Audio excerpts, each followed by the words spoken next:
Há dois tipos de perícia: a perícia na esfera criminal e na esfera civil. Ambas se direcionam no sentido de esclarecer determinados aspectos que comprovam fatos do processo. O conceito é significativo, é o rastro, a pista ou o indício que deixa os sinais aparentes da sua prática. É uma atividade técnico-científica prevista no Código de Processo Penal, indispensável para a elucidação de crimes quando houver vestígios. É realizada por meio da ciência forense, responsável por auxiliar na produção do exame pericial e na interpretação correta de vestígios. É baseada nas seguintes ciências forenses: química, biologia, geologia, engenharia, física, medicina, toxicologia, odontologia, documentoscopia, entre outras, as quais estão em constante evolução. O perito criminal, em sentido estrito, é o servidor público policial ou não. Pertence aos quadros dos institutos de criminalística, dos institutos de perícias, de identificação e dos órgãos de polícia científica e afins, que está devidamente investido por concurso público nos cargos de nível superior elencados na Lei 12.030/2009. O perito criminal está a serviço da Justiça, especializado em encontrar ou proporcionar a chamada prova técnica ou prova pericial mediante a análise científica de vestígios produzidos e deixados na prática de delitos.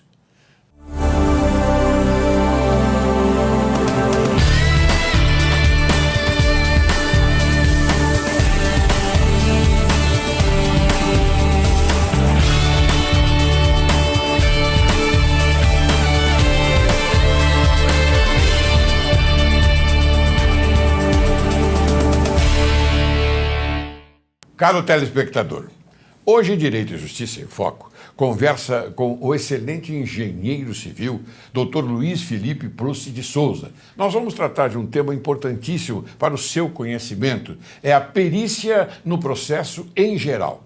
Quem é o Dr. Luiz Felipe Proust de Souza? Engenheiro civil, agrimensor e de segurança do trabalho e administrador formado pela Universidade Mackenzie. Especialista em gestão ambiental pela Escola Politécnica da USP, mestre em saneamento ambiental também pela Universidade Mackenzie. Pós-graduado em construção civil pela Escola Politécnica da USP. Foi professor da Universidade Mackenzie, Universidade São Judas Tadeu, Fundação Armando Álvares Penteado, FAAP, e Universidade Santa Cecília. Perito judicial do Tribunal de Justiça do Estado de São Paulo há 44 anos. Ministrou diversos congressos, seminários e palestras na área de perícias e avaliações de engenharia. Membro fundador do capítulo brasileiro da Federação Internacional de Profissões Imobiliárias, FIABSE, com sede em Paris. Membro do Instituto de Engenharia de São Paulo e do IBAP, Instituto Brasileiro de Avaliações e Perícias de Engenharia. Agraciado com o grau de comendador pela Ordem Cruz do Anhembi, Sociedade Amigos da Cidade de São Paulo. Como vai, Luiz? Tudo bem? Tudo bem, graças a Deus. Ótimo. É uma grande honra tê-lo aqui para falar sobre esse tema que nós entendemos bastante importante e relevante para mostrar à sociedade o que significa o processo penal, a perícia no processo em geral. Eu falei em processo penal, abrange também o processo penal naturalmente. Mas vamos conversar. Eu já tenho uma primeira pergunta para você. Pois não. Vai responder? Vamos lá. Vamos lá. Como exercem suas funções os peritos judiciais e seus assistentes técnicos na atualidade? Bom, inicialmente o juiz, uma vez visto que há necessidade de uma prova técnica, né, de uma perícia, Sim. que abrange todas as outras provas em direito, que nós sabemos, né, a confissão, a documental, a testemunhal e a própria presunção, né, ele vai, então, exigir esta prova técnica. E, para isso, ele vai nomear um perito, um profissional da área, devidamente habilitado, né, que vai ser uma pessoa de confiança desse juiz, né, e ele, uma vez nomeado, ele está juramentado automaticamente. Hoje em dia ele já está juramentado, uma vez nomeado, porque no passado você tinha que ir ao cartório firmar esse termo de compromisso. Hoje, sim? Exatamente. Antigamente havia esse Mas juramento. O cartório da vara. Da vara. Certo. No passado era assim. Né? Mas hoje não há necessidade dessa burocracia, né? Não. Hoje automaticamente você já está juramentado. Você vai ser, então, os olhos técnicos do meritíssimo juiz. Do magistrado, exatamente. Naquele processo. Naquele assunto. Tudo bem. Né? Ele tem que ser, logicamente, um especialista naquele assunto. Certo. Os peritos devem ser, pela própria lei, pelo próprio código, eles têm que ser profissionais de nível superior e especialistas no assunto. Isso está inserido no próprio Código de Processo Civil. Né? Muito bem. Então, uma vez nomeado, os juízes têm dois caminhos. Ou ele arbitra um honorário, ou um honorário provisório, ou ele pede para o perito estimar esses honorários. Né? E nós temos uma série de tabelas, que depois nós podemos falar, nós temos tabelas oficiais, né, de nossas associações, né, em que a gente faz uma estimativa e o juiz manda a apreciação das partes. Né? Muito bem. E as partes, obviamente, elas terão que depositar essa quantia para os honorários. Previamente, para poder o juiz determinar o início da perícia e dar um prazo para a elaboração do laudo inicial. Me diga uma coisa, as partes podem contratar peritos também para defendê-las sem a anuência do perito oficial? Veja, as partes vão nomear os seus assistentes técnicos. Sim. Então, para se entender melhor isto, vamos ver o que aconteceu no passado. Quando eu comecei, na década de 70, até 1972, 72 é o novo código, o código que o pessoal chama de Código Buzaide, não é isso? Antes, as partes indicavam cada uma um profissional, um engenheiro, no caso estamos falando de perícias de engenharia, né? E que eles apresentavam o réu, o autor, o seu perito, e que ia ao juízo, ele era juramentado lá. Do juiz. Naquela perícia, né, na presença do juiz. Naquele litígio sobre aquele assunto técnico, ele era de fé pública, porque ele juramentava. Perfeito. Só que, normalmente, a coisa na prática não funcionava bem assim. Cada um puxava, vamos dizer, desculpe, mas a sardinha para um determinado lado. Exatamente. Então, acabava o juiz nomeando um terceiro, que era o desempatador. Que era o perito dele de confiança, que ia analisar os dois laudos e dar a sua sentença técnica final. Mas agora, então... O que aconteceu com o novo código a partir de 72? A partir de 72, inverteu tudo. Né? O juiz nomeia o perito oficial e as partes nomeiam os seus assistentes técnicos, que na atualidade eles são considerados como advogados técnicos das partes. Eles não são mais juramentados. Esta é uma questão que nós devemos discutir muito, porque isso dificulta muito a assistência técnica. Na realidade, antes era o perito e os assistentes juramentados. Sim. Então isso compunha a perícia. Né? E hoje, como está? O perito e os assistentes que assessoram este perito, mas eles são contratados pela parte e não mais juramentados. Este é uma questão que eu gostaria depois, uma outra oportunidade, a gente discutir muito isso aí, porque eu acredito que isso vem dificultando, eu vejo que isso vem dificultando muito o trabalho pericial. Você diz dificultando o trabalho pericial do perito oficial? De tudo. Eu entendo de tudo. Isso dificulta. A falta desta fé pública, eu acho que isso dificulta. Dificulta. Veja uma coisa, o que acontecia no caso das desapropriações, né? O poder expropriante, que é lógico, normalmente é o Estado, ou com o poder do Estado para poder desapropriar, né, alguma estatal, tinha o perito judicial e as estatais ou o poder público, né, ele tinha que ter peritos não funcionários. Não funcionários. Sim. Porque eles tinham que ser de fé pública. Hoje, o que acontece, eles colocam o pessoal do quadro para ser assistente técnico. Esse assistente técnico está amarrado ao seu patrão, vamos dizer. A parte, né? A parte, exatamente, a parte. Que seria o caso, o Estado desapropriando, ele é amarrado à parte. Essas informações... Por isso que eu digo que desculpa, mas é uma matéria que eu acho que deve vir à baila, ser discutida amplamente, principalmente nessa reforma agora do código que vai ter agora, né? Está já até para ser aprovado, né? Em andamento, né?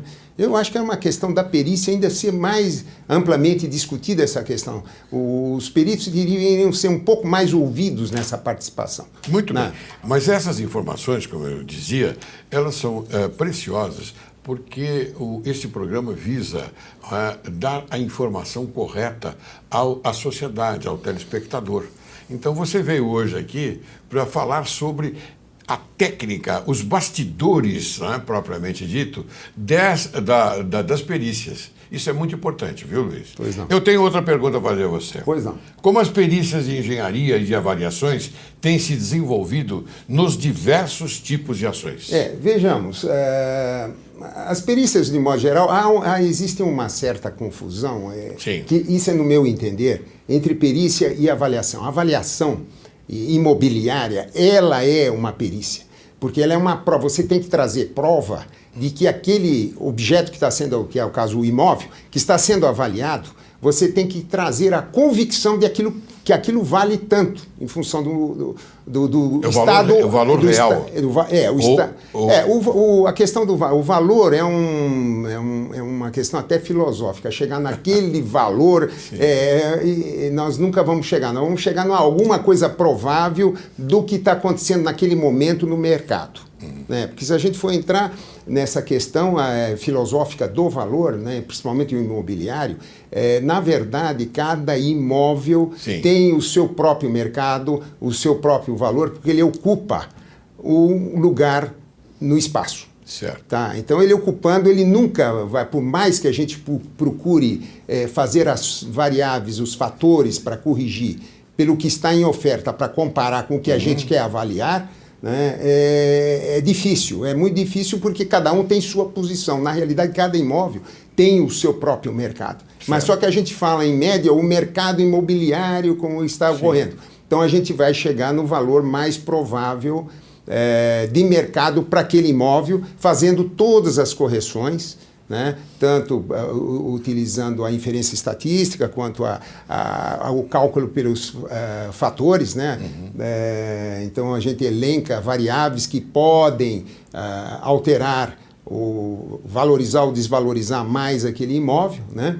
Quer dizer que o valor venal lançado pela prefeitura é hipotético, então? Ele está muito aquém do mercado. Mas ele é um balizador para nós, para guardar proporções entre um local e outro. Sim. Para isso, é um outro assunto muito importante que a gente deve levar aqui, é a questão do administrador público se preocupar de ter plantas reais de valores. O que isso auxiliaria a administração pública é incalculável. Falta de recomendações dos técnicos, dos órgãos técnicos, da necessidade de nós termos plantas reais de valores, é pedido, mas o que esbarra-se sempre nisso é a questão de custo, principalmente com uma cidade, uma megalópole como São Paulo. O custo de uma planta de valores é muito alto. Isso até se poderia ser feito parcialmente para a gente ter uma atualização e o governo ter esses valores, e isso auxilia muito nas avaliações, nas desapropriações. Muito bem. Me diga uma coisa agora. Eu gostaria que você explicasse ao nosso telespectador o que significa a perícia em um processo civil e num processo criminal. Eu sei que você está mais atento ao processo civil. Então, eu gostaria que você, então, explicasse ao telespectador esta máxima, não é? Que é a perícia. Veja, a gente fala em perícia, a perícia, nós estamos restringindo aqui a minha especialidade, que eu sou engenheiro civil, né? Mas a perícia existe em todas as áreas, né, das profissões, né? A perícia médica, a perícia contábil, a perícia documental, né? Que é a grafotécnica. Veja, a grafotécnica, exatamente. Nós... Na perícia, no âmbito civil, como eu disse, o juiz saneia o processo, nomeia a sua pessoa de confiança, hoje em dia, estima os honorários, ou pede para o perito estimar esses honorários, né? Ele faz essa apresentação às partes, né? E o perito, ele deve, pela lei, convocar seus assistentes técnicos, marcar data e hora para a realização das diligências, né? Veja, o perito, uma coisa que tem que ficar bem claro, o perito não é um órgão público, o perito é uma pessoa física, pela lei. Ele tem que ser uma pessoa física, ele não pode delegar a perícia para terceiros, né? Esse é um problema muito sério. O perito tem que vistoriar o objeto, ele tem que examinar ou vistoriar o objeto da perícia, né? Ele pode, o perito, logicamente, delegar alguns trabalhos de um levantamento, uma planta, uma pesquisa de valores, isso é normal, o perito fazer uma ajuda na redação, mas ele tem que estar à testa e ele dar o seu parecer final, conclusivo neste laudo. Isso é dele intransferível. Quer dizer, esse é como ele funciona no processo, né? Ele tem que dar um parecer fundamentado, não é? Para que o juiz possa, então, decidir aquela questão. Exatamente. E não no âmbito civil, a coisa funciona assim. Já no âmbito criminal, eu não tenho muita experiência no âmbito criminal, mas já atuei, né, principalmente na parte de marcas e patentes, né, eram equipamentos de engenharia civil, né? Normalmente, no crime, ele nomeia dois, o perito, o técnico, no caso, o engenheiro, que foi o caso, e um advogado para analisar qualquer questão de contratos, a questão jurídica, que é um perito oficial na área de direito. Ele acompanha junto, né, no caso da busca e da apreensão. Muito bem. Então, quer dizer que nós ficamos aqui consignado, caro telespectador, que quem nomeia o perito oficial, não é o magistrado, é a jurisdição através do seu magistrado, correto? Correto. Muito bem. Atualmente, como é desenvolvida por nossos tribunais a perícia de engenharia como prova técnica? Bom, como eu disse, o perito marca a data da diligência, conjuntamente com os assistentes. Ele lá tem toda a liberdade de ouvir as partes, se necessário, testemunhas, examinar provas documentais, provas testemunhais, né, ter todas as medições, né, conjuntamente com os assistentes que têm o dever de assessorar esse perito. Sim. Né? Daí ele vai para o escritório fazer a redação, né? Colhe todas as fotos, etc., todos esses documentos, e reúne tudo isso, ele vai fazer a redação desse laudo, né? Como qualquer peça técnica, o laudo ele tem um começo, um meio e um fim. Esse começo é o objetivo do laudo, a justificativa por que ele está fazendo esse laudo, a metodologia que ele vai utilizar, né? Depois vem o meio, que é vistoria, a data, o local, o endereço daquilo que ele examinou, vistoriou, né? Tira as conclusões, as partes apresentaram quesitos, tanto o réu como o autor, né? Ele vai responder todos esses quesitos, né? E vai fazer a sua conclusão final. O item conclusão tem que ter no laudo, né? A não ser por alguma questão o laudo ficar inconclusivo por alguma impossibilidade de exame ou faltar alguma prova, alguma coisa que não dá para ele ter a convicção para ter esta conclusão. Isso precisa ficar claro no item conclusão. E, em seguida, às vezes, há laudos que a gente põe mais um item, que é recomendações. Recomendando tanto as partes quanto, lógico que a gente está fazendo, o perito oficial está fazendo para o juiz, né? Sim. Então, recomendando o juiz uma série de questões, né? Então, na realidade, eu enxergo particularmente que nesta conclusão ela é uma sentença técnica, né? Ela é uma sentença técnica. Agora, se o juiz vai ou não se valer deste laudo, aí é uma outra questão. Ele pode até deixar de lado os três laudos dos assistentes, a manifestação divergente dos assistentes, se houver, né? Pode haver manifestação concordante ou pode haver manifestação divergente, né? Então, isso vai caber então, aos assistentes e a decisão final do juiz. Pode ser que outras provas que ele tenha, em audiência, tenha acolhido, ou dentro dos autos que tenha trazido, né, venha a satisfazer a sua convicção para dar uma decisão, uma respeitável sentença do tribunal. Porque aí, então, entra a convicção do magistrado, não é? A convicção sobre o tema, sobre aquele assunto, sobre a questão que está sendo discutida. Exatamente. Aí prevalece a convicção do magistrado. Ele pode até, num certo momento, afastar todo aquele trabalho feito pelo perito, pelos assistentes, para poder, então, exercer a sua atividade jurisdicional no sentido de decidir a questão, não é? De acordo com a sua convicção, é isso, né? Exatamente. São duas. Uma convicção é a convicção do perito, a convicção técnica, que eu digo, é uma sentença técnica que ele está dando ali, né? Claro. Aí não é a sentença do processo, de maneira nenhuma. Claro. E o processo é do juiz, ele que vai dar a decisão final baseada em todos os argumentos que... Agora, tem uma coisa muito importante que eu devo dizer, porque quando se fez esse código novo aí de 72, né? Os prazos eram comuns dos assistentes.